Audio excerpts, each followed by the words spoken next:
Bonjour à tous et bienvenue dans cette vidéo. Aujourd'hui on va parler des artichauts.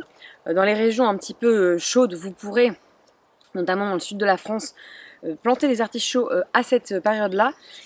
Donc je vais vous montrer ceux qui sont déjà en place ici, et puis j'en ai aussi un que je vais sûrement planter bientôt, donc je pourrais vous montrer. Vous pouvez aussi en trouver en jardinerie, vous dépanner en petits plants. Et je vous montrerai aussi les plantations d'automne et ce qui pousse encore au potager maintenant. Donc pour les artichauts, vous avez plusieurs variétés. Moi j'ai fait l'erreur de mettre des artichauts avec des petits piquants, mais bon, c'est des bons artichauts, c'est des petits artichauts violets. Alors si vous aimez, vous pouvez aussi les manger le cœur. Simplement les feuilles vont être piquantes, donc attention, vous les placez dans le potager, parce que je les ai mis moi près d'une entrée, et comme c'est très invasif, parce que l'artichaut à la base vous le plantez, il est grand comme ça, et puis il devient ensuite très vite très grand, et donc il va venir faire les artichauts en sortant des tiges ici. Et ensuite vous aurez les artichauts au bout de chaque tige. Et ensuite, si vous n'en récoltez pas quelques-uns, vous pouvez aussi les laisser fleurir pour les insectes qui aiment bien venir butiner. Donc ça va faire des grandes feuilles comme ça. Vous n'avez pas besoin de beaucoup de choses. Vous pouvez simplement enrichir un peu la terre avec un peu de caca de cheval ou de compost et directement venir donc arroser votre terre et planter vos petits plants d'artichauts et maintenir le sol humide afin que ça pousse. Et maintenant, je vais vous montrer tout de suite les légumes d'automne. En ce moment, on fait des travaux de paillage. Donc, je vais vous montrer un petit peu le jardin, ce qu'on met en place pour l'hiver, afin que les arbres n'aient pas trop froid. Donc voilà, on met en place un paillage qui va être à peu près épais comme ça pour l'hiver, au pied des arbres. Normalement on paille tout le sol, mais là, sachant que c'est joli, que ça repousse, qu'il y a eu un petit peu de pluie ces derniers jours, on paille juste le pied des arbres. Donc on n'a pas encore fini sur tout le jardin, mais ça peut être un travail d'automne que vous pouvez entreprendre. Et vous pouvez aussi entreprendre la plantation d'arbres. D'ailleurs, je vous en ferai une prochaine vidéo quand je vais faire mes plantations, mais ici je pense que je les ferai plutôt au mois de novembre, parce qu'il fait encore très chaud, il fait encore 25 degrés et on n'a pas beaucoup de pluie. Bon, maintenant je vais vous montrer des légumes qui sont assez pérennes et assez sympathiques à avoir au potager, et je ne sais pas si vous les connaissez, mais ce sont les bed cards. Donc je vais vous montrer ça tout de suite. Vous avez plusieurs variétés, plusieurs couleurs, donc c'est très amusant pour mettre un petit peu de vert dans nos assiettes l'hiver, et extrêmement simple à cultiver. Vous avez aussi les épinards, qui sont un légume qui est tout à fait de saison et qui est aussi très facile à cultiver, et je vais vous montrer les variétés qu'on met en place au potager. Donc j'ai encore récolté, pour ce qui est des récoltes, quelques tomates, et j'ai aussi encore des poivrons. Donc on reste dans les légumes d'été ici, parce que vraiment il fait encore très très chaud, et ce qui est super, c'est qu'on a eu quelques jours de pluie avant. Donc les aubergines, elles sont plus belles que jamais, les plants de poivrons plus beaux que jamais. Donc là on a planté des carbes, c'est ce que je voulais vous montrer. Donc j'ai planté des carbes un petit peu rouges sur les côtes ici. Celles-là, elles sont un petit peu orangées, et celles-là, elles sont un petit peu rouges aussi. Et puis à côté de ça, je vais vous parler aussi d'une variété que j'adore, c'est le kale. Donc j'ai planté ce kale là, et j'en suis très contente. Il retombe normalement vers le bas, et ça fait plein de feuilles très très bonnes à manger. J'ai déjà essayé en chips. Donc si vous avez des enfants par exemple qui n'aiment pas beaucoup les légumes, vous pouvez leur faire des chips de kale.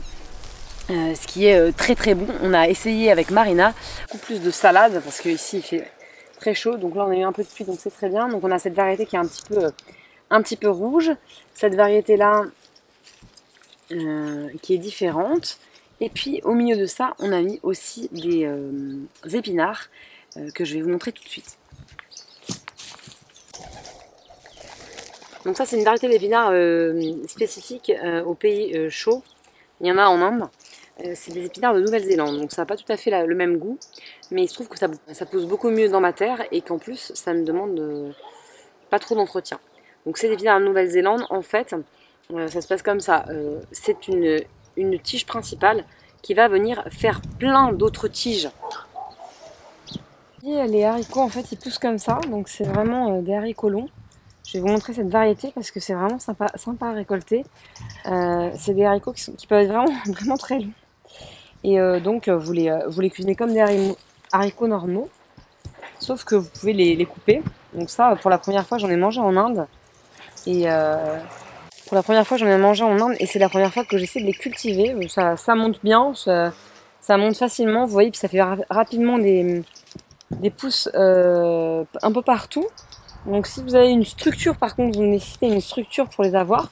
Et dans les régions un petit peu chaudes, vous pouvez les cultiver, mais plutôt les cultiver peut-être l'été et puis au mois de septembre.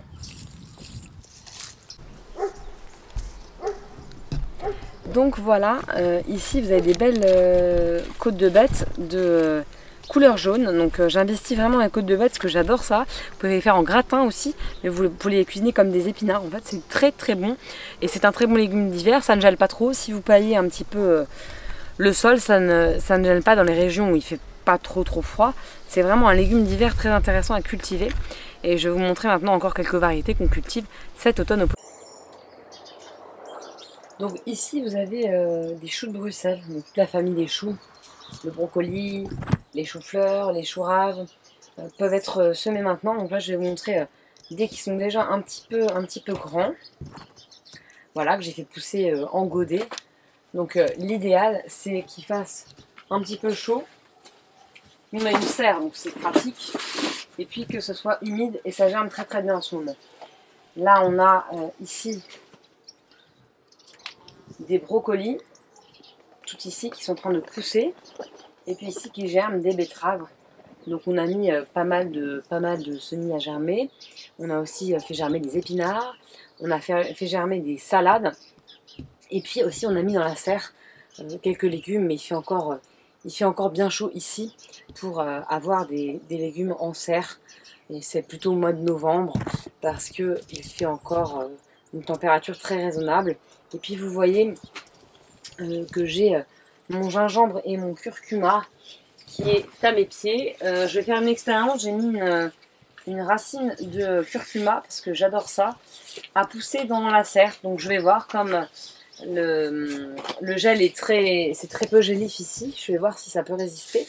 Donc ce sera le temps aussi après de récolter votre gingembre et votre curcuma. Et ici je les laisse encore un peu parce qu'il ne fait pas encore très froid. Donc je vais attendre un peu. Ce qu'on appelle Nalissa. Alors en fait c'est de la famille des choux. Et on mange ces petites feuilles au Portugal pour Noël. Donc ces feuilles elles sont très tendres, très bonnes. J'ai essayé de vous trouver l'équivalent en français. Mais en tout cas ici ça s'appelle Nalissa et c'est excellent. C'est vraiment du vert pour l'automne et pour l'hiver. Et puis on a mis aussi nos Batavia ici, qui sont en train de pousser.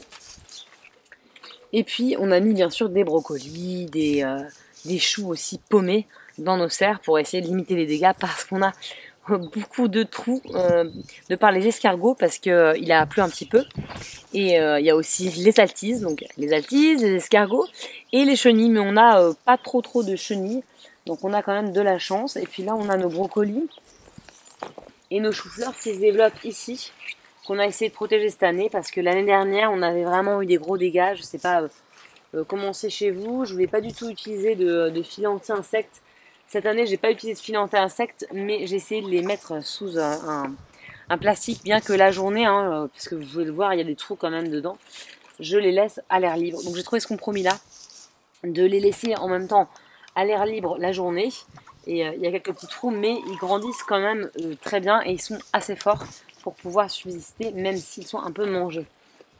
Voilà pour cette vidéo aujourd'hui. Dernière chose qu'on a expérimenté avec Marina, c'est les coings. Alors si vous n'avez pas de cognacier au jardin, je vous conseille vivement d'en planter un, de planter des coings.